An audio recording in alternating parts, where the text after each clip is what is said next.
Sean bienvenidos a un nuevo episodio del Orden del Caos. En esta ocasión estoy muy contento de contar con la presencia del doctor Ángel Solocozzi. Hola, doctor, ¿qué tal? ¿Cómo ¿Qué estás? tal? ¿Qué tal? El doctor Solocozzi, para quienes no lo conozcan, es uno de los principales exponentes del movimiento fenomenológico en habla hispana y en Iberoamérica. Y pues es también uno de los principales representantes de este movimiento en lo que respecta a, por ejemplo, especialmente la fenomenología de corte heideggeriano.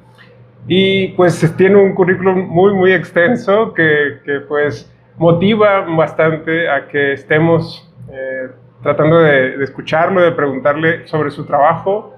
Y pues quisiera empezar por acá, por preguntarle sobre su trabajo en general. Una de las cosas que me interesa bastante es cuál ha sido como que la característica que más atrae de Heidegger en particular, que es uno de los protagonistas en el trabajo que usted ha desempeñado.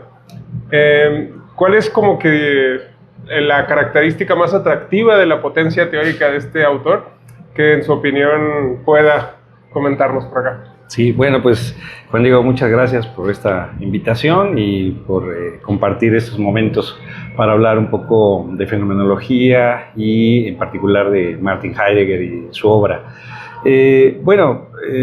Cuando yo estudié la licenciatura en filosofía en la UNAM, pues me enfrenté a uno de los problemas que se enfrentan muchos de nuestros estudiantes, que es el problema de las traducciones. En ese momento, pues claro, la traducción de ser y tiempo, como tradujo José Gauss, el ser y el tiempo. Sí, esa dolorosa traducción. Y bueno, pues me pasó lo que a muchos les ocurre, ¿no? Que no entendía, se me hacía realmente un pensamiento cerrado, que no le veía sentido. Y cuando concluí la licenciatura, tuve la oportunidad de ir a Alemania, en un intercambio cultural. Durante la licenciatura estudié alemán, ahí comencé a estudiar alemán. Fui a Alemania, fui a Friburgo y ahí comencé a leer a Heidegger en alemán. Y fue otra cosa, fue una experiencia realmente diferente, ¿no? Que vi que tenía sentido, ¿no? Claro. Y que realmente no era una cuestión esotérica, ¿no? En ese sentido, incomprensible, que no eran fetiches filosóficos, ¿no? Sino claro, que realmente decía algo y decía algo de la vida, ¿no? Claro. A mí me pareció una gran cercanía en lo que él tematizaba, lo que él filosofaba respecto de la vida. Entonces a mí me importó muchísimo eso y finalmente me dediqué a partir de ahí a el trabajo de Heidegger. Y bueno, ya durante muchas décadas, ¿no? He estado en eso y siempre está la tentación de salir, ¿no? De dedicarme a otros autores, de dedicarme a otras cuestiones, de pensar otros asuntos. Y extrañamente siempre regreso a Heidegger, claro, ¿no? Siempre, por algún motivo, si me dedico a alguno de sus estudiantes, a alguno de sus seguidores, algún otro filósofo, de una u otra manera regreso a Heidegger, ¿no?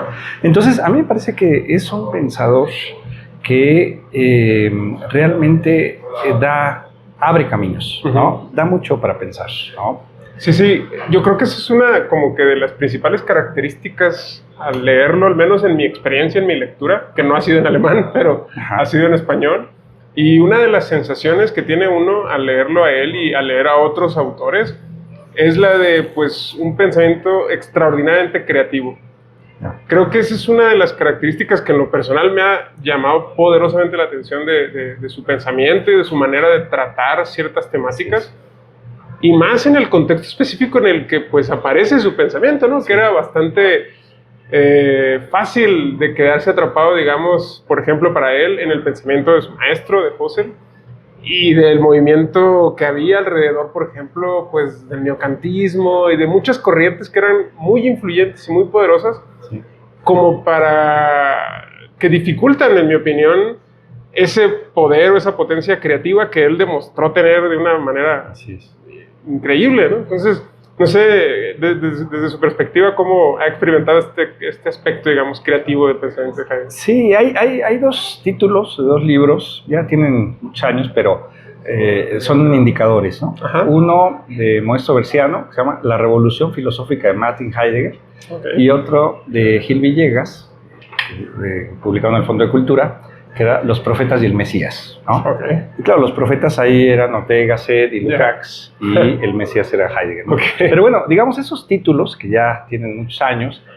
son indicadores, ¿no?, de lo que se piensa de Heidegger, ¿no? O sea, que realmente ha hecho una revolución filosófica. Efectivamente, como tú señalas, aparece en un momento coyuntural, en un momento de renovación de la filosofía, o de esa búsqueda de la filosofía a finales del siglo XIX, principios del siglo XX, con todo lo que ya había planteado Brentano, con todo lo que ya había planteado Dilthey, con todo lo que estaba ahí en marcha, y por supuesto con Husserl, con esta pretensión de dar un nuevo inicio a la filosofía, y a la vez también un intento de regreso a la tradición por parte de los neokantianos, sí, efectivamente, que decían, bueno, hay que regresar a Kant, ¿no? Ellos decían, zurück zu Kant, ¿no? Okay. Hay que regresar realmente a la filosofía de carácter científico, hay que regresar a, como diría Husserl, a las cosas mismas.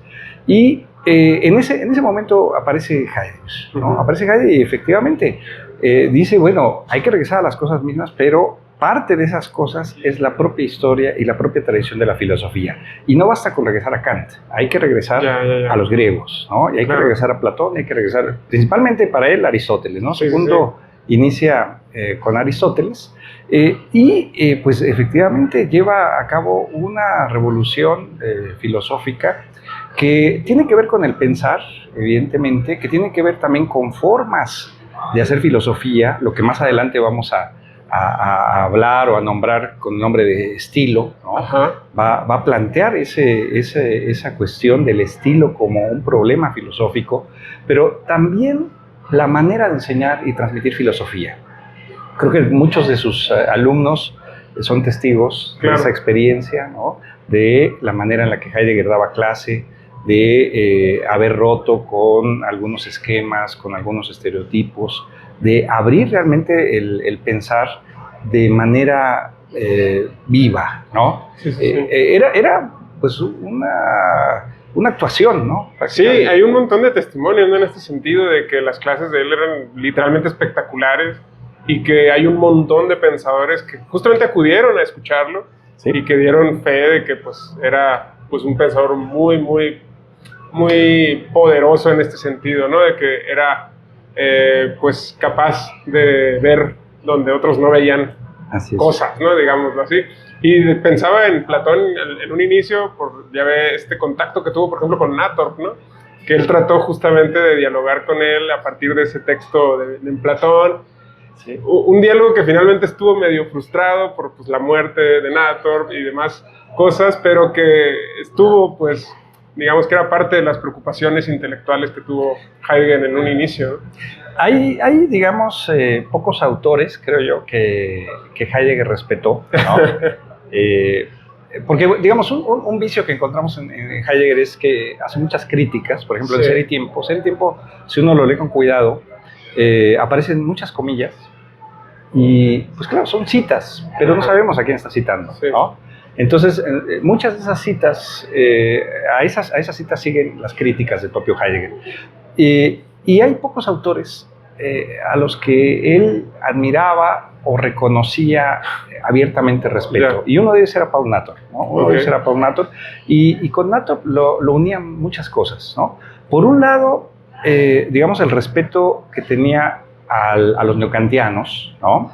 Que hace sus críticas, pero hay un respeto especial a Nathorp. Digamos, a veces como que lo pone como no neokantiano, ¿no? Y por otro lado también toda la relación que Nathorp tiene con la filosofía griega, con Platón, como tú señalas, pero también con Aristóteles. Hay que recordar que Nathorp es el que retoma, si no me equivoco, que en 1888, por ahí, por esos años, la cuestión de la ontoteología, ¿no? O sea, en 2 artículos él señala el problema de la ontoteología en Aristóteles, y es algo que para Heidegger va a ser importantísimo. Claro, en los primeros textos o los primeros ejercicios que Heidegger lleva a cabo sobre Aristóteles en 1921, remite precisamente a esos textos de Nator, ¿no? Entonces, con Nator lo unían muchas cosas. Este interés por Kant, en primer lugar, pero también este cuidado de la tradición griega con Platón y con Aristóteles. Claro. Sí, es muy, muy interesante rastrear. Creo que gran parte del trabajo que usted ha hecho en generar conocimiento alrededor de esta figura de Heidegger es justamente rastrear todas estas caminos, ¿no?, que fueron configurando finalmente el pensamiento heideggeriano que fraguó en esta, bueno, al menos es uno de sus puntos culminantes, es la obra de Ser y Tiempo, que es uno de los momentos en donde pues, se despliega la originalidad y la potencia del pensamiento heideggeriano en muchas formas, ¿no? Sí. Y justo recordaba hace poco que uno de los primeros dictámenes que recibió Ser y Tiempo, cuando Heidegger lo presenta como uno de sus, creo que es documento de habilitación o algo por el estilo, el primero. El caso es que el primer dictamen que recibe es insuficiente, ¿no? Sí, entonces es curiosísimo. Es una historia muy, muy interesante, y bueno, gran parte del trabajo que he hecho tiene que ver con la configuración, la elaboración de una crónica de la vida y obra de Martin Heidegger. Exacto. Que no hay, ¿no? En el caso de Husserl, por ejemplo, pues está el trabajo de Carl Schumann, pero esa crónica, esa Husserl-Chronik que hizo Schumann, pues de alguna manera fue un poco más sencilla, porque el material estaba concentrado en un solo lugar, ¿no? Todo lo que se llevó a Lovaina, pues prácticamente estaba todo el material para poder elaborar ese trabajo. En el caso de Heidegger no es así, ¿no? En el caso de Heidegger está todo disperso y ha sido muy problemático. Apenas se está terminando de publicar la obra completa, bueno, o la obra integral, la Gesamtausgabe. Faltan creo que 2 volúmenes de esos 102 que se planearon, pero han salido más textos y más volúmenes que se van a publicar de forma independiente. Y las cartas, pues se calcula que escribió 10.000 cartas, están todas dispersas. ¡Wow! Entonces es muchísimo, muchísimo trabajo. Pero esa es la idea de parte de mi trabajo, es esa crónica, esa elaboración de esa crónica. Y claro, ahí vas detectando y vas encontrándote con muchos detalles y muchas cuestiones que son poco conocidas, ¿no? Especialmente ese camino hasta Ser y Tiempo, ¿no? Que Ser y Tiempo fue un texto, pues diríamos que salió de chiripa, ¿no? O sea, realmente nunca lo planeó, nunca pensó escribirlo, ¿no? Lo escribió por obligación, ¿no? Porque Nicolai Hartmann dejaba la plaza en Marburgo, se iba a Colonia, y esa plaza quedaba, digamos, libre, una plaza de profesor ordinario. Heidegger tenía una plaza de profesor extraordinario, y para concursar por esa plaza pues necesitaba publicaciones, y lo obligan, digamos, a publicar un libro. Entonces lo que hace es juntar lo que tenía de las lecciones desde 1919 por lo menos, y en 1926, en esas pocas semanas, toma esas lecciones, toma el proyecto de una reseña que había pensado escribir en 1924, a partir de las cartas de Dilthey y Georg von Wartenburg, que se publican en 1923. Heidegger propone escribir una reseña, esa reseña se amplía muchísimo, pasa a ser lo que él le llama el Tratado del Tiempo, sobre el concepto del tiempo, y queda ahí también como parte de ese manuscrito. Entonces tiene eso, luego tiene todos sus trabajos sobre Aristóteles. Había pensado escribir un libro inicialmente sobre Aristóteles en 1921, 1922, después dice, no, voy a escribir una lógica, y entonces comienza a encaminarse para escribir una lógica, más o menos alrededor de 1925, anuncia que ya tiene algo. Total, cuando en 1926 redacta Ser y Tiempo, pues lo que tiene es un convoluto de textos, de manuscritos, de notas, de diferente calibre, y resulta al final Ser y Tiempo, ¿no? Entonces, pues es una obra que no estaba planeada, pero que tuvo un impacto central o determinante en la filosofía del siglo XX, ¿no? Digamos, esa es una parte, por ejemplo, de esta problemática al pensar la vida y la obra, ¿no? Que no es un asunto idealizado de un pensador que está en la cabaña meditando. No, es fruto del trabajo, ¿no? Es fruto de lo que ya había hecho. De ahí sale un libro como Ser y Tiempo, ¿no? Ajá. Que luego se pasa la vida entera tratando de más o menos hacernos entender qué quiso decir, ¿no? Con Ser y Tiempo, ¿no? Así es. Que es un poco paradójico, ¿no? Porque un poco, de hecho, uno de los trabajos que revisé para hacerle esta entrevista, usted deja ver cómo Heidegger efectivamente renuncia al proyecto teórico que de alguna manera había iniciado en Ser y Tiempo, especialmente en lo que respecta, por ejemplo, a el carácter fundamental de la ontología, que en Ser y Tiempo pues queda relativamente claro que en ese momento estaba Heidegger viendo a la analítica existencial y en el Dasein estaba viendo algo así como una especie de fundamento en el cual, o a partir del cual, producir una ontología que fuese primera, que fuese fundamental, que fuese de alguna manera mucho más fundamental que las ontologías que se habrían desarrollado históricamente, ¿no?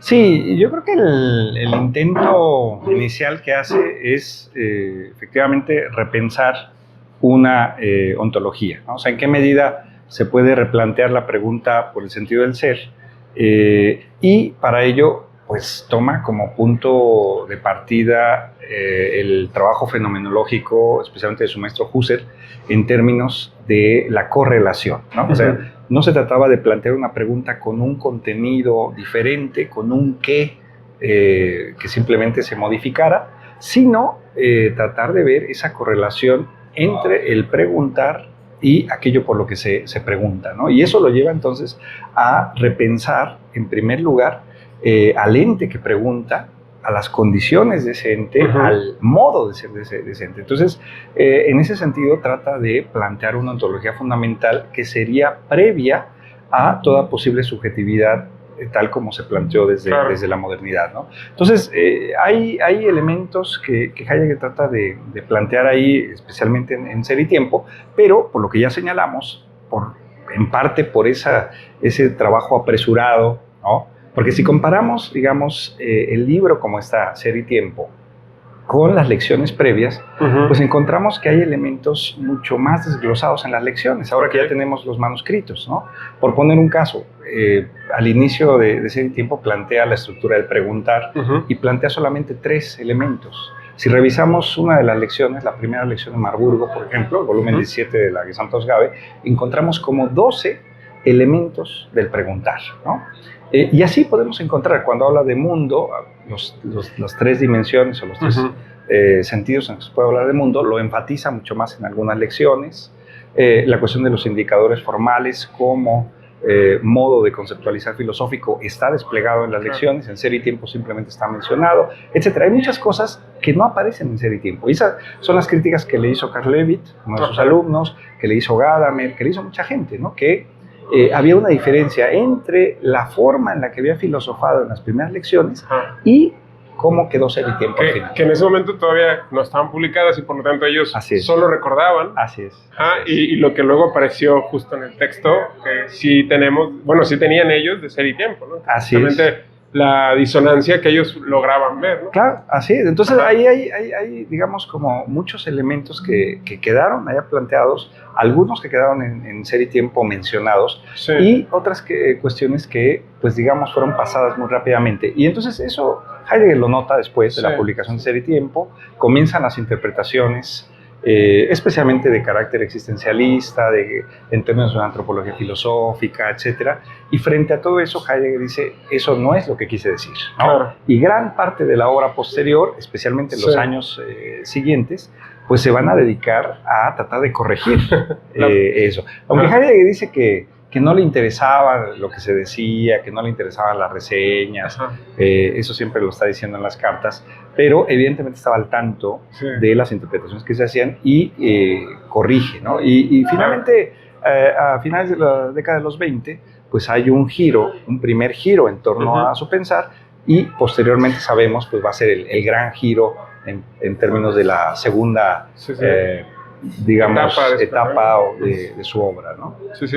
Que algunos creen incluso que al principio el joven Heidegger habría tenido una etapa previa todavía a las ideas que luego se fraguaron a través de Ser y Tiempo, que era más aristotélico-tomista que otra cosa, y que habría en ese sentido tres grandes etapas, ¿no?, del pensamiento heideggeriano. Quizás ahora con más detalle, o sea, como ya tenemos prácticamente la obra completa, yo me atrevería a corregir a William Richardson, que como sabemos se inauguró esa partición, ¿no?, de Heidegger 1 y Heidegger 2, y en Heidegger 1 pues, se pensaba todo lo que tenía que ver con la ontología fundamental, y en su centro estaba Ser y Tiempo, y el Heidegger 2 era toda la obra tardía, ¿no? Okay. El segundo Heidegger, o el Heidegger tardío, etcétera. Y bueno, estaba la discusión de cuándo comenzaba eso. Hay incluso libros completos sobre eso. Hay un texto, por ejemplo, de Jean Grodin, que busca señalar la fecha de la Kehre, la fecha del gran giro de Heidegger, si era 1930, 32, 36, etc. Ahora tenemos el panorama completo y yo me atrevería a plantear 6 momentos, digamos, 3 en el Heidegger 1, o lo que correspondería al Heidegger 1, y 3 en lo que correspondería al Heidegger 2. En el Heidegger 1, bueno, ya acabamos de hablar de eso, de las lecciones previas a Ser y Tiempo, ¿no? Esa fenomenología hermenéutica de la facticidad o de la vida fáctica, que es todas estas referencias que hacía Gadamer de manera especial. Ese sería un primer gran momento, que yo creo que sí debe ser considerado ahora de manera independiente, precisamente por la riqueza de lo que está ahí. Luego, el momento concreto de Ser y Tiempo, la publicación de Ser y Tiempo como núcleo, y posteriormente esta crítica inmediata que se da especialmente en 1928 a 1930, ¿no?, que el propio Heidegger le llama metaontología y metafísica del Dasein, ¿no? Y ahí encontramos textos como Kant, problema de la metafísica, de la esencia del fundamento, que es metafísica, y algunas lecciones importantes, ¿no? Por ejemplo, fundamentos metafísicos de la lógica a partir de Leibniz, el texto de conceptos fundamentales de la metafísica, Mundo sobre la finitud. O sea, en esos años hay ese primer giro, digamos, al interior de la ontología fundamental. Entonces, eso conformaría, digamos, esa primera etapa de su obra, que antes Richardson simplemente le llamaba Heidegger 1. Y el Heidegger 2, esa obra tardía, también tiene sus momentos. Primero, ese camino hacia el texto principal, que son los aportes a la filosofía, que Heidegger redacta entre 1936 y 1938, pero de 1930 al 36 encontramos ese ir de camino. Así como las primeras lecciones en la ontología fundamental, aquí habría también ese ir de camino a los aportes a la filosofía, ¿no? Y ahí tenemos ahora ya algunos manuscritos importantes que están, por ejemplo, en el volumen 73.1, sobre la Zerkluftung, sobre la hendidura, por ejemplo, las conferencias, la serie de conferencias de la esencia de la verdad, que comienza en 1930. Luego tendríamos ese segunda parte, digamos, o segundo momento de esta segunda etapa, que sería precisamente los aportes a la filosofía y los manuscritos y textos que están alrededor de ello, ¿no? Y que Heidegger le nombró pensamiento histórico, ¿no? Antes ese título se empleaba para toda la obra posterior. Ahora sabemos que no es así. Ahora sabemos que ese pensamiento histórico está relacionado directamente con los aportes a la filosofía y los tratados ontohistóricos, que son 8 o 9 volúmenes de la Gesamtausgabe, pero una década después, más o menos al terminar la Segunda Guerra Mundial, alrededor de 1946-47, hay momentos de cambio ahí respecto de el pensamiento histórico, que ya no pueden quedar subsumidos ahí, ¿no? Y entonces es este pensar del Ereignis, este pensar del evento, pero ya no necesariamente en el ámbito del pensamiento histórico. Entonces, ahí hay otro momento que sería ya esa parte final. Ahí es donde se encuentra ya todo este ámbito de la cuadratura o de la cuaternidad, el ámbito de la Gelassenheit, todas las conferencias sobre la técnica, sobre la cuestión del habitar, etc., después de 1947. Y hay un texto importante que redacta en esos años, que forma parte de estos famosos cuadernos negros, se llama Vier Hefte, ¿no? 4 cuadernos, que, bueno, así le puso Heidegger, aunque en realidad son 2, ¿no? Pero bueno, se llama 4 cuadernos, pero son 2.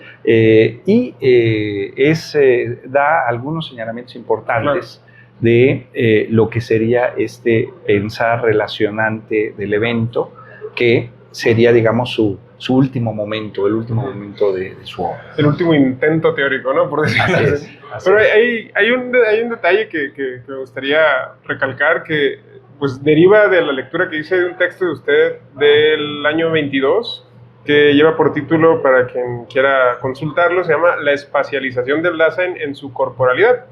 Anotaciones de Heidegger en los seminarios de Solikon. Este texto en el que usted da cuenta de toda esta problemática que pues ha sido una de las, podríamos pensar, críticas más serias que ha recibido Ser y Tiempo, porque pues de algún modo la crítica consiste en que pues el Dasein, o esta estructura de análisis de la existencia que habría desarrollado Heidegger como ontología fundamental, pues extrañamente parece no tematizar el problema del cuerpo, y por lo tanto parece que dejarnos sin herramientas terminológicas y teóricas explícitas para dar cuenta del fenómeno de la corporalidad.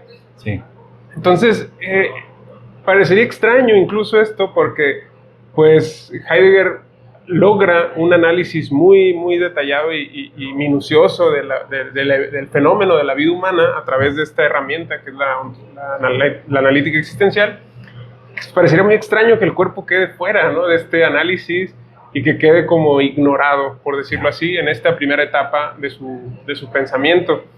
Y más me resulta extraño porque, pues justo hoy en la charla que tuve con el doctor Ricardo Guibu, una de las cuestiones que veíamos es que ya en Levinas había una preocupación seria por parte de Levinas respecto de Husserl, criticándole o reclamándole algo muy parecido, es decir, que no hay una manera de dar cuenta de la corporalidad, o que más bien que la corporalidad tendría que ser tematizada como más fundamental incluso que el fenómeno de la conciencia, ¿no?, que es un fenómeno que motiva también el pensamiento heideggeriano, pero, insisto, queda como en entredicho hasta qué punto podemos o no tematizar el problema de la corporalidad a partir de estos elementos teóricos que tenemos de la ontología fundamental de Ser y Tiempo. Sí, bueno, tú mencionaste esa referencia, ese texto de hace algunos años. Ahí lo que trato de hacer es una revisión de, digamos, una corrección que hace Heidegger en los seminarios de Solikon respecto de Ser y Tiempo. Y bueno, quisiera comenzar por mencionar la importancia de esos seminarios de Solikon. Yo lo traduje la primera versión, ¿no? Todo en Heidegger, bueno, yo creo que en grandes pensadores se vuelve más complicado, ¿no? A veces aparece como sencillo, pero no. Estos seminarios de Solikon, Heidegger los lleva a cabo por iniciativa de su amigo, un psiquiatra, Medard Voss, ¿no? Hay que recordar que Heidegger, desde sus inicios filosóficos, estuvo interesado en estas cuestiones de la psique, ¿no? Todo lo que tiene que ver con psicología o psiquiatría, ¿no? Una de las primeras conferencias que aparecen ahora en el volumen que acabo de traducir, que es el volumen 80.1, Conferencias de Heidegger de 1915 a 1932, que apareció en el Fondo de Cultura Económica. Sí, hace apenas menos del mes, ¿no? Hace unas semanas. Una de esas conferencias es sobre psicología, ¿no? Y es una conferencia de principios de la década de los 20, ¿no?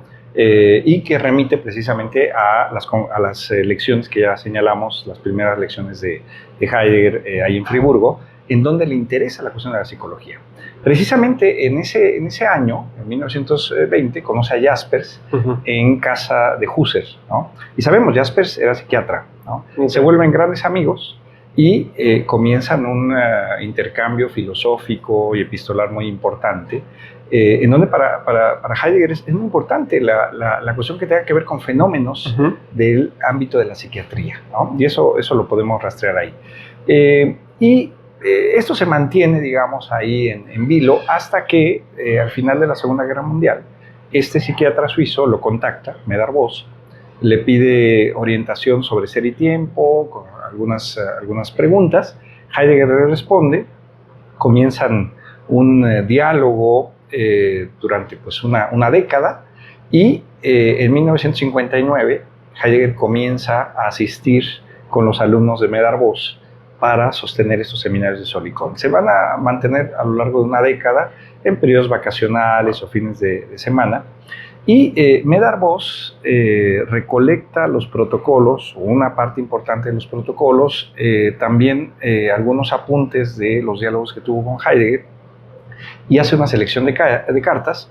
Y en 1987, si no me equivoco, publica este volumen, Seminarios de Solicon, pero en la edición de Medar Voz.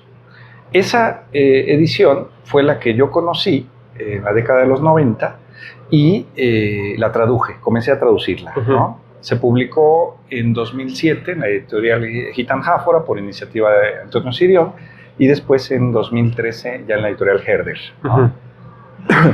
Pero digamos, por eso decía yo, es la primera edición o la primera versión de los Seminarios de Solicon.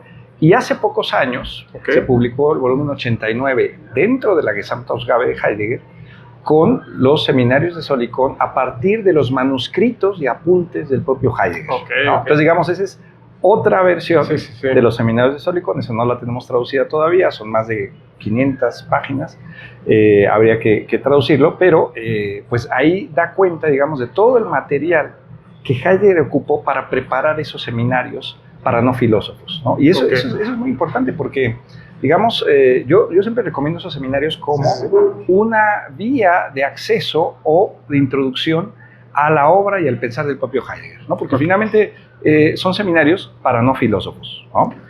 Pero preparados cuidadosamente. Heidegger leyó a Freud, ahí en este volumen de la Gesamtausgabe está el testimonio, qué leyó de Freud, sus observaciones, sus comentarios, etc. Y, por supuesto, como estaba dialogando con médicos, con psiquiatras, con psicólogos, pues parte del problema y las preguntas a las que se enfrenta, pues tienen que ver con esto que tú preguntas, ¿no? ¿Qué pasa con la acción de la salud? ¿Qué pasa con el dolor? ¿Qué pasa con la enfermedad? ¿Qué pasa con el cuerpo? ¿No? ¿Cómo podemos entender el cuerpo filosóficamente desde este planteamiento que pretende ser radical, ¿no? Y en ese sentido Heidegger remite a algunas observaciones que llevó a cabo en Ser y Tiempo, pero que, como acabamos de señalar, pues quedaron en el camino, ¿no? Por lo apresurado, por la cuestión que no había sido meditada o pensada con mayor detalle. Y pues esas de las grandes críticas que se le van a hacer, ¿no? Que pareciera que el cuerpo queda como una cosa fuera de su tematización, queda olvidado.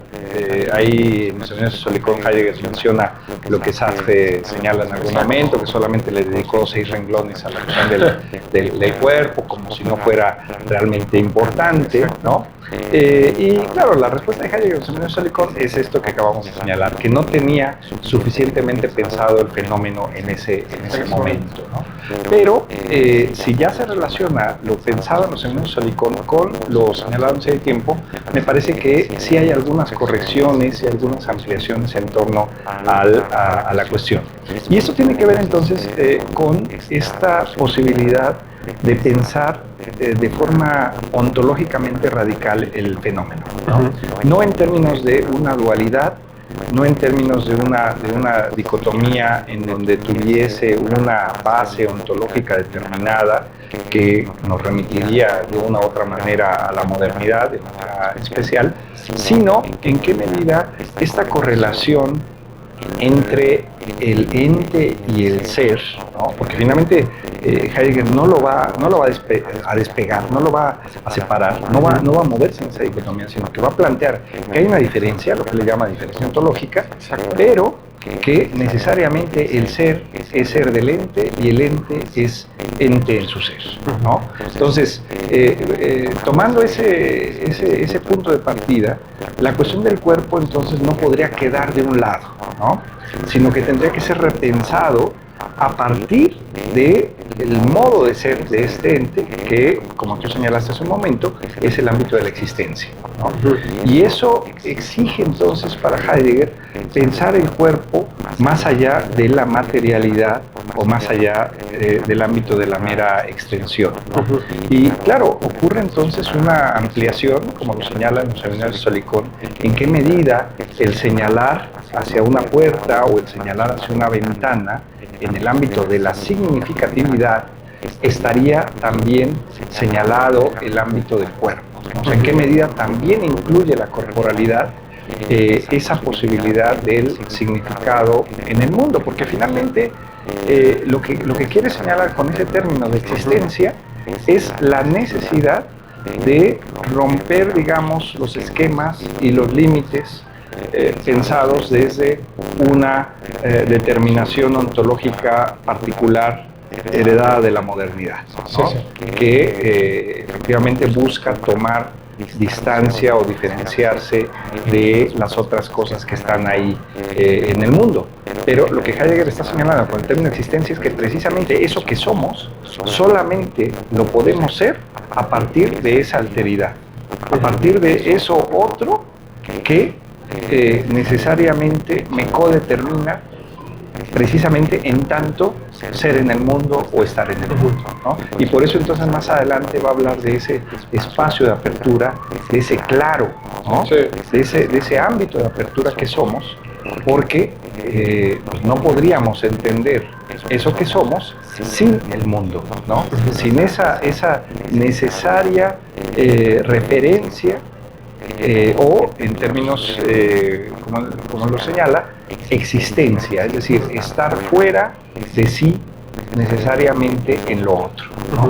Entonces, eso significa también que el cuerpo tendría que ser pensado en ese Ajá, claro. O sea, el cuerpo tendría que dejar de ser pensado como una cosa física, como algo que está ahí en el espacio, que pesa, que tiene unas dimensiones concretas, y tendría que ser visto desde la estructura en el que es vivido, ¿no? El cuerpo, ¿no? Es decir, cómo aparece el cuerpo ante nuestra vivencia, ¿no? Que es un poco digamos, el problema que trata de resolver Heidegger en esos términos, pero me parece que queda todavía como que hay muchas dudas que podrían surgir a partir de ahí, pero uno de los textos que ya señalabas hace un ratito, que es de los conceptos fundamentales de la metafísica, que es del 30, ahí Heidegger hace un análisis sobre el animal, sobre el organismo, sobre el mundo circundante, y a mí me llamó mucho la atención que no usara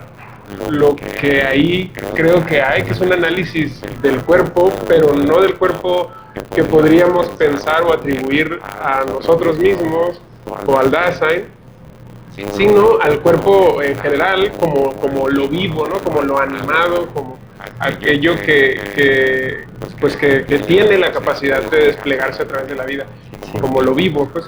Entonces, en ese sentido, creo que hay un montón de posibilidades que ya luego no son retomadas, y justo quería hacerte esta pregunta porque me llamó la atención también que en tu trabajo, pues por el tamaño, el espacio, pues no se puede agotar esta problemática, pero sí quería aprovechar para preguntarte qué piensas sobre el análisis que hay ahí en los conceptos fundamentales de la metafísica en torno al organismo y la capacidad que tendrían esos análisis para dar cuenta desde una, digamos, desde una cercanía más interesante respecto a ese proyecto de la ontología fundamental, que está más cerca de ser y tiempo, y que sí podríamos sospechar al menos hay un análisis del cuerpo más específico, al menos en el contexto específico de este texto.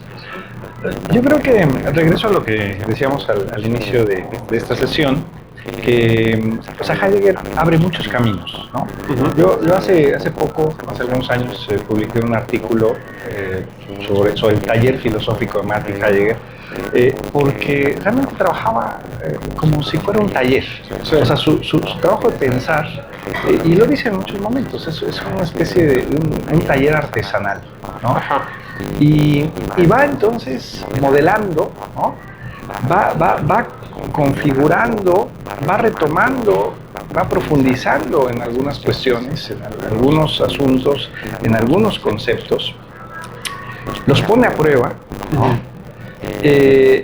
Y más adelante ve si eso se sostiene, si continúa o si los deja a un lado, ¿no?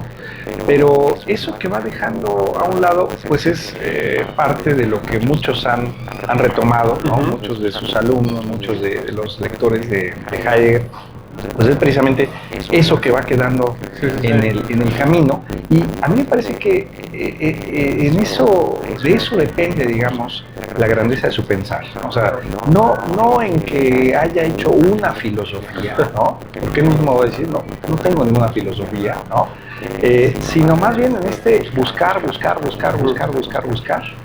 e ir dejando huella, digamos, ir dejando elementos, senderos, abriendo, cerrando, regresando, yéndose por un lado, retomando un camino principal, luego saliéndose, etc. Entonces, hay muchísimos elementos y eso lo vamos a encontrar a lo largo de toda la obra. Y especialmente en ese momento que tú señalas, 29-30, que forma parte de eso que él llama metaontología y metafísica del Dasein, y que tiene que ver con una especie, digamos, de complemento a la ontología fundamental, ¿no? Finalmente, lo que él dice, esa metafísica del Dasein estaría conformada precisamente por esa ontología fundamental, tal como fue desplegada en Ser y Tiempo, y por esa metaontología, ¿no? Que, como el nombre lo dice, meta, ¿no?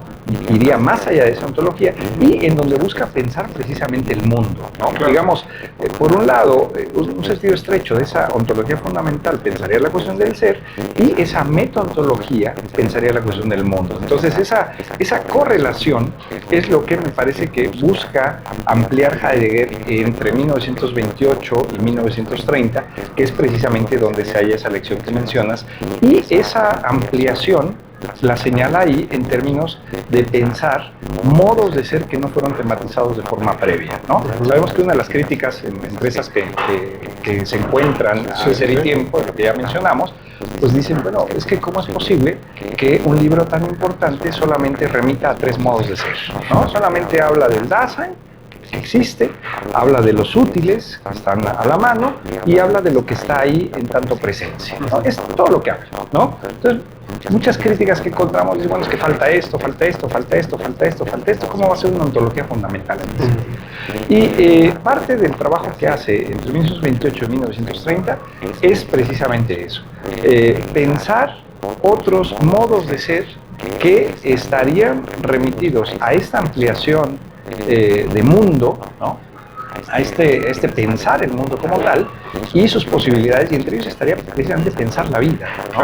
El modo de ser de la vida en sus perspectivas y en sus posibilidades, y por lo tanto entonces estaría también ese diálogo con la biología de ese momento, con Wexkull de manera principal, y con una serie de trabajos que están ahí. Pero con eso me parece que Heidegger lo que busca hacer es abrir esa posibilidad, esa perspectiva en términos de aquello que no fue pensado de manera suficiente en Ser y Tiempo, ¿no? Y que con eso entonces abre el panorama y la perspectiva para pensar, incluso es su primer intento de pensar las cuestiones de ética. Más adelante, un poco en 1930, va a pensar la cuestión del arte, ¿no? El origen de la obra de arte.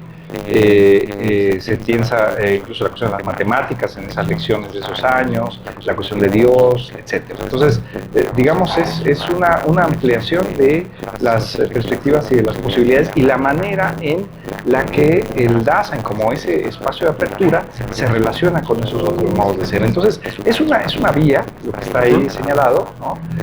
Pero pues quizás es una vía que quedó ahí en ese momento y que ya no la va a continuar en la década de los 30, precisamente por ese gran giro que mencionamos de su obra, en donde el énfasis va a recaer en ese carácter histórico del ser, a partir de lo develado en la ontología fundamental.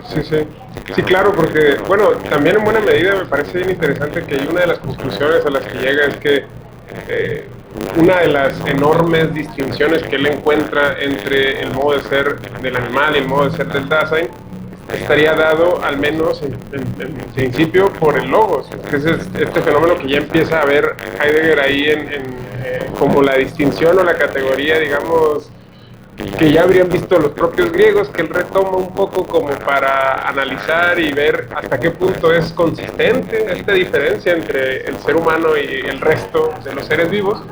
Y parece encontrar ahí un montón de cosas que justo conectan con sus análisis a la lógica y demás, que dan pie a entender que justamente en ese fenómeno del lenguaje y de las bases que están en el, más bien de aquellas bases ontológicas que posibilitan el lenguaje, que justamente permiten entender al ser humano. Una de esas bases es, por ejemplo, que ya luego se abandona más o menos, es esta red, este fenómeno del lenguaje que era como correlativo al problema del espraje en Ser y Tiempo, pero que ya luego es medio abandonado. Sí, eso tiene que ver con lo que señalábamos, digamos, de ese interés inicial en escribir una introducción a Aristóteles, ¿no? O sea, yo igual en otro texto, o en textos que he publicado, he hablado de los proyectos de Heidegger, y uno primero fue entre 1921 y 1923, escribir una introducción a Aristóteles, ¿no? No la hace, y lo que sí, digamos, la consecuencia de eso es la propuesta de escribir una lógica. Tú recordarás en el último curso que da en Friburgo, antes de irse a Marburgo, en 1923 se llama, bueno, lo titularon Ontología Hermenéutica de la Facticidad. Esa lección se iba a llamar lógica, ¿no? Lo que pasa es que tuvo que cambiarle el nombre a ontología porque ya otro profesor le había puesto lógica a su lección. Pero ahí, en 1923, Heidegger ya tiene la idea, la propuesta de escribir una lógica, y eso lo va a llevar por lo menos una década, ¿no? En 1934 hay una lección que se llama Lógica, la pregunta por la esencia del lenguaje. En esa lección, Heidegger abiertamente indica que desde hace 10 años tenía ese proyecto de una lógica, ¿no? Y que lo que hace en ese momento, en 1964, dice, hay que llevar a cabo una Erschütterung der Logik, ¿no? Hay que acabar con la lógica, ¿no? de alguna manera, y curiosamente ahí comienza su preocupación por pensar al lenguaje ya a partir del ámbito poético, comienza a pensar la poesía como la esencia del lenguaje. Es decir, hay una crítica a lo largo de esa década de la esencia del lenguaje en términos apofánticos, ¿no? Como tú señalas, el interés inicial por Aristóteles, que comienza con De Anima, después se pasa a metafísica, luego la ética nicomaquia, etcétera, pero que enfatiza precisamente, decíamos como resultado, el papel del logos y la determinación del lenguaje a partir del logos y en ese carácter de logos apofánticos. Y eso me parece que es parte de lo que Heidegger va a estudiar a lo largo de todas esas lecciones, para tratar de pensar si efectivamente el lenguaje o la esencia del lenguaje se halla en eso, ¿no? Ya en Ser y Tiempo había señalado algunas posibilidades, repensar el carácter articulador del lenguaje a partir de esa diferencia que hace entre Sprache y Rede, ¿no? El carácter del habla como eso articulador, y que lo va a conducir a pensar entonces esta dimensión poética después de 1964. Ya después de esa lección comienza ya sus lecciones sobre Hölderlin, precisamente para pensar esa dimensión poética del lenguaje a la par de las conferencias sobre el origen de la obra de arte, donde también precisamente el ámbito de lo poético desempeña un papel central o determinante, ¿no? Entonces, digamos, como puedes ver, hay como muchos hilos, ¿no? Claro. O sea, se vuelve como muy complejo, por eso decía, como en esos grandes pensadores, es complejo el asunto, no es tan sencillo, porque son caminos ahí paralelos que van, ¿no? Por un lado, esta herencia de Ser y Tiempo, esta discusión que el propio Heidegger hace con las interpretaciones, pero por otro lado también este proyecto de la lógica y de pensar la esencia del lenguaje, y por otro lado, digamos, estos giros alrededor de la ontología fundamental, con todas estas tematizaciones de otros modos de ser, etcétera, ¿no? Entonces, y por supuesto también todo su trabajo sobre la propia historia de la filosofía, ¿no? De Aristóteles a Kant, después de Kant, Nietzsche, Hegel, etcétera. Entonces, son como muchas líneas en el trabajo en la obra filosófica de Heidegger. Sí, una de las líneas también súper interesantes que, pues de hecho encontré en este texto que tienes sobre, o sea, es un texto muy pequeño, se llama La afectividad situada y encarnada. Creo que es una introducción en la revista Tópicos de Seminario. Sí. Pues ahí más o menos das cuenta de este fenómeno que es también uno de los grandes fenómenos, que es uno de los existenciarios, que son estas herramientas teóricas que Heidegger acuña en Ser y Tiempo para dar cuenta de las distintas estructuras existenciales del Dasein. Entonces, una de esas es la Stimmung y otra de esas es la Befindlichkeit, creo que es... Irían de la mano, la Befindlichkeit y la Stimmung, ¿no? Porque sería el comprender, ¿no? Okay. Entonces, ahí el asunto que quisiera preguntar es sobre esta cuestión afectiva, ¿no? Heidegger ve con mucha claridad el Ser y Tiempo, que es uno de los elementos centrales de la existencia humana, y que parecería ser una de las distinciones o de las características específicas de ese modo de hacer fenomenología en el caso específico de Heidegger, y que un montón de autores habrían retomado, y que me parece bien interesante de cara al problema que veníamos discutiendo sobre la corporalidad, porque parece ser que ahí es justamente donde también hay una clave importante para entender cómo plantear y desarrollar el problema de la corporalidad, al menos en los límites de la ontología fundamental, tal y como aparece en Sin Tiempo. Sí. ¿Qué hay de este problema? Eso a mí me parece que son las cuestiones centrales, muy importantes. Incluso mi maestro von Hermann ubicaba, digamos, el ámbito de la afectividad o de esta disposición afectiva como uno de los motivos para ese gran giro a la obra posterior, ¿no? Que por cierto, perdón que te interrumpa, pero tradujiste como disposición afectiva, pero hay un montón de intentos por traducir esta expresión. Una de ellas creo que era tonalidad afectiva, otras... Encontrarse, el encontrarse. Como encontrarse. ¿Sí te gusta más disposición afectiva o afectividad? Yo creo que la traducción de Gauss no está mal, está bien, encontrarse, porque eso es lo que dice el término, ¿no? El sich befinden, ¿no? En alemán. ¿Cómo te encuentras? Claro, es cómo te encuentras, es lo que preguntamos, ¿no? O sea, es un sinónimo de cómo estás, ¿no? Exacto. Preguntas, ¿cómo estás hoy? ¿Cómo te encuentras hoy? ¿No?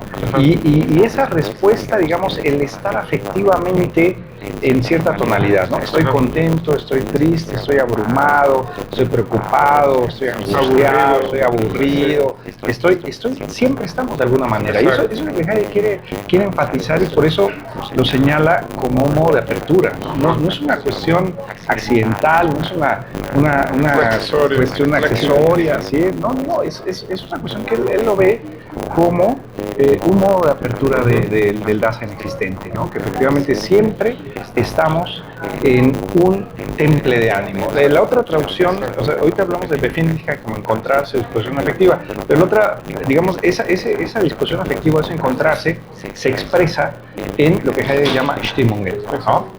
Y esas Stimmungen, la traducción, yo prefiero temple, ¿no? Porque es, digamos, un término medio que habla precisamente de ese templar en el que nos encontramos, y que no necesariamente es asumido como sentimiento o algo del estilo. Algo psicológico, algo psicológico o algo que me corresponda a mí. No, lo que quiere señalar con Stimmung, como ya señalamos hace un momento, estamos en el mundo y el existir significa estar en el mundo. Entonces se trata más bien de este ámbito de la atmósfera, ¿no? Se trata más bien de eso que sobreviene, ¿no? Pero que no me sobreviene solo a mí, sino que incumbe precisamente al mundo. Eso en donde estoy, ¿no? Yo siempre pongo los ejemplos de las películas de terror o alguna película de suspenso, de Hitchcock o algo así, porque finalmente lo que Heidegger quiere señalar ahí al hablar de esta Stimmung, ¿no? Es eso que sentimos al estar en el mundo a partir de un objeto que no necesariamente tiene que ser caracterizado, digamos, anímicamente o sentimentalmente de una forma especial, ¿no? O sea, el cuchillo de Hitchcock, ¿no? Es un cuchillo, es un útil, vamos a decir así, pero puede en esa situación, ¿no?, darnos miedo, puede asustar, puede causar terror, incluso, ¿no? Y claro, ¿qué es lo que? No es solo el cuchillo, es toda la situación, incluso todo lo que está alrededor, la preparación, el enfoque, la música, o sea, todo lo que está en juego te lleva precisamente a ese templo, te dispone efectivamente. Es una, por eso el término no está tan equivocado, disposición afectiva, ¿no? Porque hay un disponerse afectivamente que se expresa en esos templos. Y mencionabas algo sobre von Hermann, que a él... Claro, y von Hermann veía esto muy importante, o sea, este ámbito de la afectividad, él lo indicaba como uno de los motivos, ¿no?, que van a dar paso a la obra tardía, porque, digamos, un poco acercándonos a Husserl, ¿no?, sería como el ámbito pasivo, ¿no? Digamos, el ámbito de la pasividad. Precisamente este ámbito, ya el nombre nos dice, me afecta, ¿no?, somos afectados, ¿no? No todo depende del Dasein. Eso es un poco lo que Heidegger quiere dar a entender posteriormente. El ámbito de la historia, el ámbito de lo histórico, tiene que ver precisamente con eso, ¿no? Que vivimos epocalmente de forma histórica y el mundo es abierto en cada caso de forma diferente, y que no depende o no se resume todo en una situación del Dasein, ¿no? Entonces, pudiese, digamos, acercarse un poco a este ámbito de la pasividad, y por eso von Hermann lo asimilaba de una manera muy importante. Pero efectivamente para Heidegger va a ser central. Claro, una de las cuestiones que me interesa mucho sobre esto es que, claro, una lectura más o menos ingenua, digamos, de Ideas 1 en particular, podría llevarnos a entender a la fenomenología como un estudio en el que se prioriza a la conciencia y sus actividades más allá de sus pasividades, por decirlo en estos términos. Es decir, pensar que es la conciencia la que al actuar y al desear o al intencionar, pues constituye a sus objetos, a sus correlatos, y los determina de alguna manera de forma activa, ¿no? Que es, digamos, lo que se podría incluso defender a la letra de Ideas 1, ¿no?, por decirlo así. Entonces, que ahí está, digamos, la estructura fundamental del análisis, digamos, fenomenológico en estos términos. Y acá en Heidegger vemos cómo hay una duda, digamos, al respecto, porque parece ser que, como dices, el mundo tiene una cierta autonomía y una capacidad de afectar al Dasein de distintos modos, y que ahí no hay algo así como una actividad deliberada, por decirlo así, del Dasein, sino que está siendo como afectado, determinado, está siendo en el mundo, ¿no? Es decir, sin que él sea libre, por decirlo de alguna manera. Yo me atrevería, y lo he dicho en algunos seminarios, en algunos lugares, como a resumir la obra de Heidegger en el paso del poder ser al dejar ser, ¿no? Porque finalmente, si recordamos en estos últimos, o en momentos tardíos, en escritos tardíos, pues precisamente el énfasis va a recaer en ese Lassen y Gelassenheit, ¿no?, que lo tradujeron como el ámbito de la serenidad, ¿no?, en donde precisamente lo que se está cuestionando es el ámbito de la voluntad, ¿no? Lo que está criticando de la modernidad y de la época técnica contemporánea, que hunde sus raíces en este carácter todopoderoso de la subjetividad, pues en parte va a ser el ámbito de la representación y el ámbito de la voluntad. Y lo que Heidegger, digamos, de alguna manera destaca o rescata es eso que quedó como el ámbito turbio, ¿no?, el ámbito opaco, el ámbito nebuloso de lo afectivo, ¿no? Pero precisamente el ámbito afectivo va a ser lo que va a ser primado hasta tal punto que efectivamente dar paso a este ámbito de lo pasivo, a este ámbito del dejar ser, tal como lo piensa en textos como Serenidad, ¿no? Exacto. Y ahí también un detalle bien interesante desde mi perspectiva, que justo comentas en este otro texto del que quisiera preguntarte, que lleva por título Origen fundacional y meditación histórica del mundo de la vida. Confluencias entre Husserl y Heidegger, ¿no? Es el título este ya es más nuevo, creo que es del año pasado, salió publicado. Y en ese texto señalas que el Heidegger, este primer Heidegger que estábamos comentando, él sí ve en el Dasein algo así como un fundamento. Y quería hacer esa pregunta, ¿no? Es decir, ¿cómo entender este carácter fundamental de la existencia, digamos, en el Dasein? Porque también se puede entender, no sé, qué te parezca esta cuestión de que no el Dasein, sino la Sorge, como estructura más amplia, podrían ser como que los aspectos fundamentales en los que Heidegger quiere cimentar su análisis ontológico. Sin embargo, es paradójica la palabra fundamento, ¿no? Porque creo recordar, no estoy seguro si es Ser y Tiempo donde ya usa esta expresión, pero la expresión del Abgrund, es decir, ese fundamento, digamos, como sin fundamento, ese fundamento, digamos, en sentido blando, en sentido débil, como un fundamento que no es, en términos al menos aristotélicos, una sustancia, ¿no? Es decir, algo que está ahí cargado de propiedades, sino que sería más bien un éxtasis, que es justamente los términos que él emplea, un éxtasis, una estructura compleja en el que la existencia del propio Dasein se correlaciona con el fenómeno del mundo, ¿no? Y hay aquí un entramado de relaciones que configuran algo así como un fundamento. Pero justo señalas en este texto que Heidegger pues renunciará a esta idea de fundamento, y que quisiera hacerte esas dos preguntas, ¿no? Primero, ¿qué es este fundamento? ¿En qué sentido podemos entender este fundamento de la ontología fundamental? Sí. Y luego, ¿cómo renuncia a él? Hay que recordar, un poco regreso a la complejidad del pensamiento y de la configuración de Ser y Tiempo, ¿no? Porque, digamos, el marco en el que fue redactado Ser y Tiempo, estamos pensando en 1926, es a la luz de Kant, ¿no? O sea, dijimos hace un momento que de los grandes autores que trabaja es Aristóteles. De Aristóteles se pasa a Kant en 1925, y en ese marco es el marco en que escribe Ser y Tiempo, ¿no? Y por eso habla de trascendencia, y por eso habla de a priori, ¿no? Y finalmente esta cuestión de la trascendencia es lo que va a pensar como fundamento.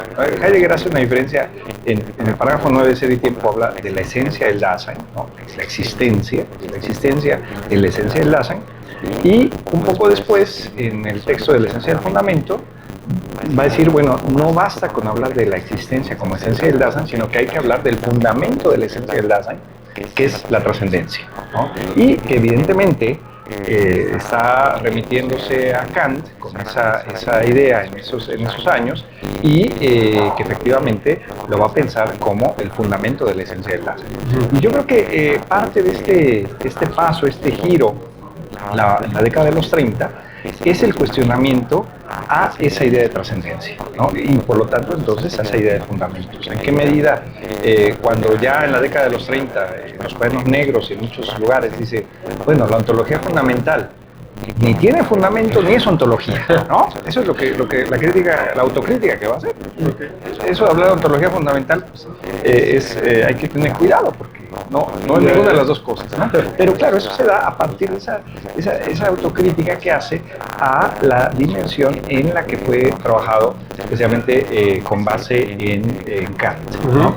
Y evidentemente lo que ocurre ya en la década de los 30, y en ese texto que tú señalas, lo que busco pues, enfatizar a partir de elementos de la obra de forma reciente, pues es precisamente esta cercanía con Husserl, ¿no?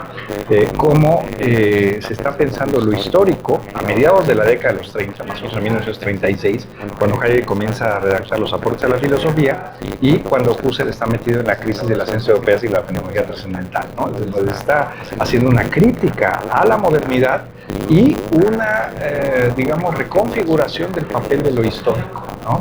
Entonces, a mí me parece que ahí hay confluyen ambos pensadores, y van a seguir pues por sus caminos, pero pues digamos en una cierta o relativa cercanía, ¿no? Y eso es parte de la obra pues, de la década de los 30 y en adelante por parte de Heidegger. Y además también creo que hay un tema, ahorita mencionabas este interés que Heidegger tenía sobre Kant, en particular, al menos en esta primera etapa. Sí. Y quisiera hacerte esa pregunta porque me parece interesantísimo. ¿Crees tú que hay ahí una presencia, en toda esta primera etapa, una presencia protagónica de Kant en el pensamiento de Heidegger? ¿O es también, como dirían algunos otros, más bien la de Aristóteles, el protagonista, digamos, del interés teórico de Heidegger? En el marco de esta crónica que te he comentado, pues he trabajado algunas cosas de Aristóteles, hemos trabajado junto con otros colegas. Traigo, por ejemplo, este libro, Heidegger, lector de Aristóteles, ¿no? Que remite recién publicado y que remite a los primerísimos ejercicios en 1921, ¿no? En 1925, Heidegger de repente se pasa a Kant, ¿no? Y si revisamos el volumen 21, que es Lógica, la pregunta por la verdad, el motivo es la pregunta por el tiempo. O sea, ¿en qué medida Heidegger encuentra en Kant más elementos para pensar la cuestión del tiempo que en Aristóteles? Franco Volpi hacía la broma de que Heidegger se había pasado a Kant por Hannah Arendt, porque en 1925 llega de Königsberg a Marburgo, ¿no? Entonces, cuando Heidegger le escribe a Jaspers, comienzo a amar a Kant realmente, se pudiese haber pensado que se refería a Hannah Arendt, pero eso Volpi lo dijo de broma y alguien se lo creyó por ahí, le empezó a reclamar. Pero bueno, ya si nos vamos a los textos, evidentemente es la pregunta por el tiempo que Heidegger desglosa en la segunda parte de esa lección del volumen 21, significa la pregunta por la verdad, y a partir de ahí comienza entonces una serie de análisis y de trabajos. Yo en el marco de esta crónica he separado, digamos, como 4 momentos de la relación de Heidegger con Kant. El primero es este que mencionamos, de 1925 a 1927, es decir, el marco en el que se escribe y se publica Ser y Tiempo. Posteriormente vendría 1928 y 1929 un reposicionamiento, digamos, en el marco de esa metaontología que ya mencionamos y esa metafísica del Dasein, en donde entonces Kant cobra, digamos, un protagonismo, no solo por el texto kantiano de la metafísica, sino por esto que señalamos en términos de pensar la trascendencia como la esencia de la existencia, o el fundamento de la esencia de la existencia, ¿no?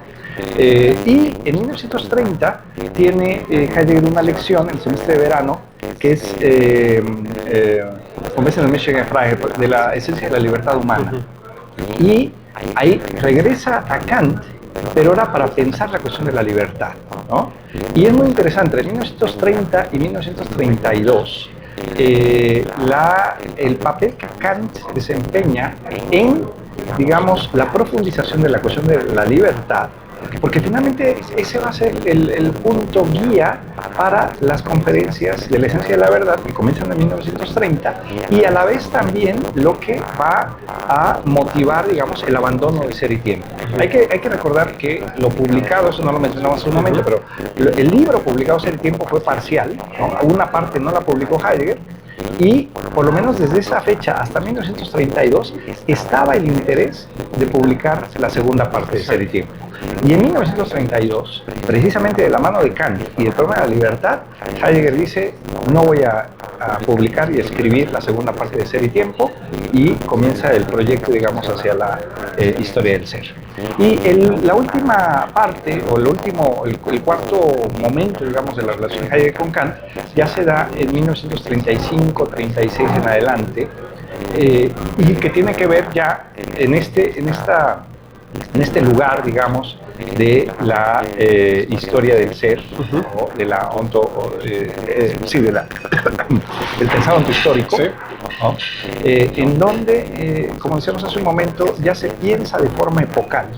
Y en qué medida entonces ya Kant da elementos suficientes para pensar la modernidad y el proyecto de naturaleza que estaría en juego, ¿no?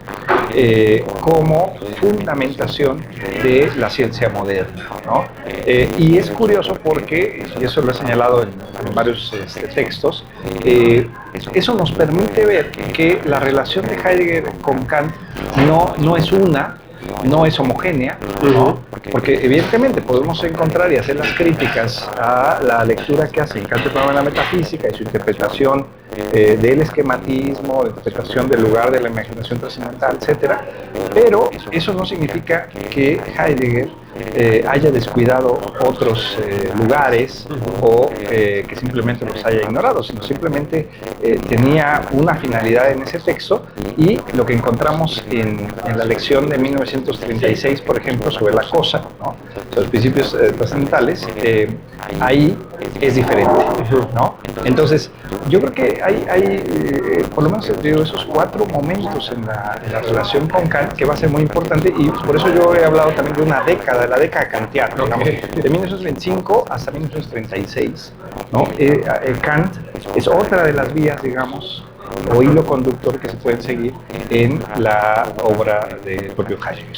Sí, sí, y además que Heidegger es como muy atrevido, ¿no? En algunos textos, por ejemplo, estoy pensando en los problemas fundamentales de la fenomenología, que algunos consideran que esa es la segunda parte del secretismo, que ahí hace pues una defensa de una lectura de la historia de la filosofía en términos de conexión unitaria, digamos, de un mismo proyecto, de entender desde Aristóteles hasta Kant casi como si hubiese una unidad en el modo de entender al mundo y en el modo de entender a las cosas, sí, con base en la sustancia, justamente, que es donde aparece pues esta precomprensión del ser, que es de alguna manera el interés en el que Heidegger ve o cree ver una unidad en el pensamiento de la tradición, ¿no? Es decir, que estaría tratando de entender la tradición en términos de unidad a través de diversos filósofos, a través de Aristóteles, a través de Kant, pero interesante que lo entienda como una unidad, como una continuidad, ¿no?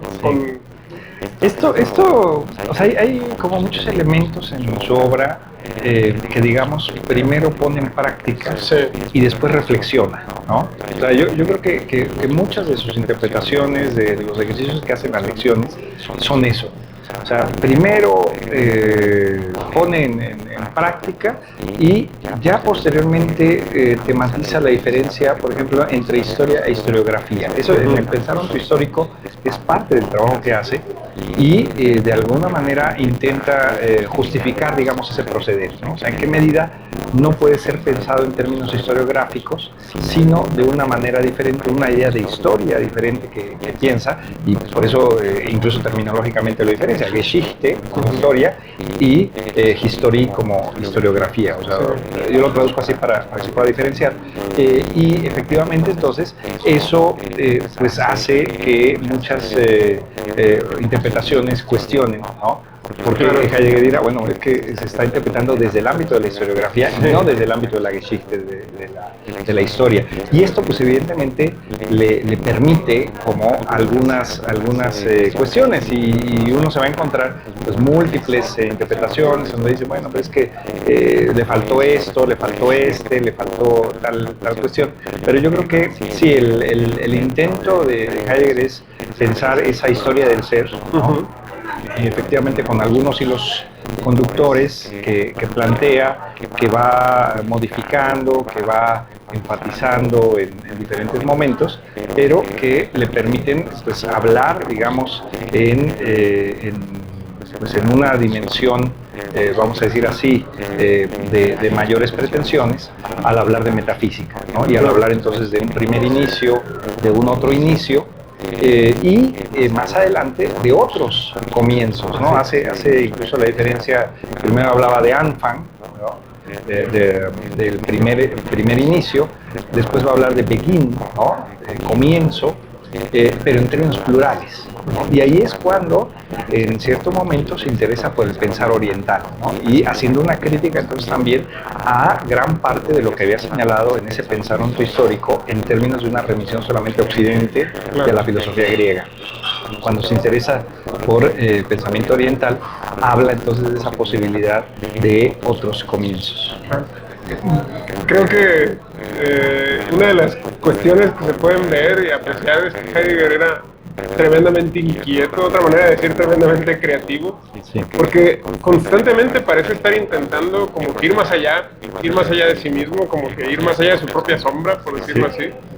¿Crees que estamos cerca de lograr algo así como una especie de superación de esta fase, de lograr algo así como una verdadera ontología fundamental, por decirlo de alguna manera, o que ese proyecto verdaderamente quedó cancelado solo por el hecho de que, porque estoy pensando en una de las cuestiones que señalaba von Hermann, un libro que publicó justo sobre la analítica existencial, olvido el nombre en este momento, pero una de las cosas que él decía es que la analítica existencial todavía es algo que es un proyecto inacabado que debe de seguirse elaborando, que se debe seguir ensayando. Sí. ¿Qué piensas al respecto? ¿Crees que...? Sí, yo no pienso que haya una ruptura absoluta, ¿no? Porque nos encontramos todas esas lecturas, ¿no? Que ya el paso, el giro, la queje, anula lo anterior y Heidegger se repitió. Y no es cierto, yo creo que no es así. Se mantienen muchas cuestiones que Heidegger desplegó en la ontología fundamental. Yo creo que el mejor ejemplo es este que mencionamos de los seminarios de Solicón. O sea, el hecho de que en los seminarios de Solicón Heidegger hace muchísimas referencias a Ser y Tiempo y a la ontología fundamental. Es decir, ahí hay cosas que busca rescatar, que busca reconfigurar, que busca ampliar. Y a mí me parece que sí, y esa era la posición de von Hermann, en eso estoy de acuerdo, en que hay muchísimos elementos que Heidegger trató de ampliar, de aclarar, y que efectivamente no bastaban, quedaban limitados en su tematización de la ontología fundamental. Digamos, toda esta crítica que se hace cuando lleva a cabo el análisis del mundo circundante, y dice, bueno, como si el mundo fuera un taller de carpintería, ¿no? Pues claro, evidentemente no se queda ahí la cuestión, no se queda ahí. Ahí anuncia en algún momento, cuando tematiza la cuestión de la espacialidad, menciona la radio, ¿no? Por ejemplo, en su momento era lo que estaba, lo nuevo, digamos. Sí. Los ejemplos que pone son de las direccionales de los coches, se acababan de inventar. O sea, cosas así que en su momento, pero que va dando indicaciones, dando señalamientos. Cuando menciona la cuestión del radio, si no me equivoco, en el parágrafo 23 de Ser y Tiempo, 22-23, con la cuestión de la espacialidad, y dice, hay cuestiones que no sabemos lo que va a pasar, no sabemos las dimensiones de lo que esto significa en términos de las posibilidades que abre la radio, en términos de comunicación. Y era digamos, pues un invento en ese momento de la técnica, pero que ya señala ahí algo importante que dice, esto ya no es un mero producto técnico que medie con el mundo, sino lo que se busca ahí es superar la lejanía. Y efectivamente, lo que más adelante va a desplegar décadas después por la cuestión de la técnica, pues lleva precisamente a eso, ¿no?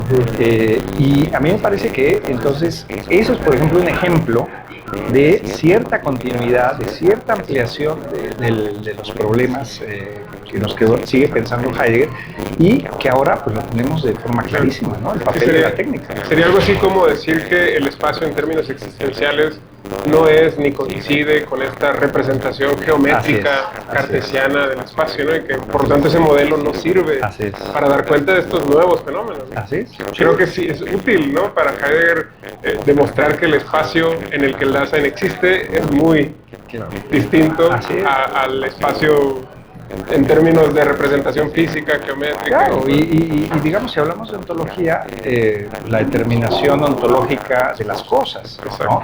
Que es algo que a partir de Heidegger pues, han tematizado curiosamente orientales actualmente, ¿no? El caso de Yu Hui, el caso de Byung-Chul Han, ¿no? que tematizan precisamente esta cuestión. ¿En qué medida se puede hablar de objetos, ¿no? digitales, por ejemplo, ¿no? ¿En qué medida la información es algo que atraviesa precisamente todas estas posibilidades pensadas anteriormente respecto de lo que una cosa es o del espacio en el que está, ¿no? Entonces, yo creo que estas cuestiones que Heidegger piensa, pues en su momento, abren caminos, ¿no? Y un poco regresando a tu pregunta, pues yo creo que sí, o sea, ahí hay muchísimos elementos. No sé si se vayan a cerrar en algún momento, porque finalmente es filosofía y la filosofía se mantiene abierta, pero yo creo que hay muchas aperturas ahí, ¿no? Y yo creo que eso es lo interesante de una obra como la de Heidegger. Doctor, te agradezco enormemente. Creo que quienes han estado escuchando y yo también hemos disfrutado muchísimo de escucharte. Se nota que tienes una enorme pasión y un enorme conocimiento sobre estas temáticas. Te agradezco mucho tu tiempo, espero que te la hayas pasado bien. Muchas gracias, muchas gracias. Y les agradezco también a quienes nos han estado escuchando. Les pido que nos sigan a través de nuestras redes sociales, a través de Facebook, Instagram, YouTube y TikTok. Por ahí seguiremos compartiendo mucho más contenido. También a través de Radio UAS, que ahí se emite los lunes a las 3 de la tarde. Pues sin más, les agradezco de nuevo y te agradezco, doctor, por tu tiempo, por tu compartir todo tu conocimiento. Muchas gracias.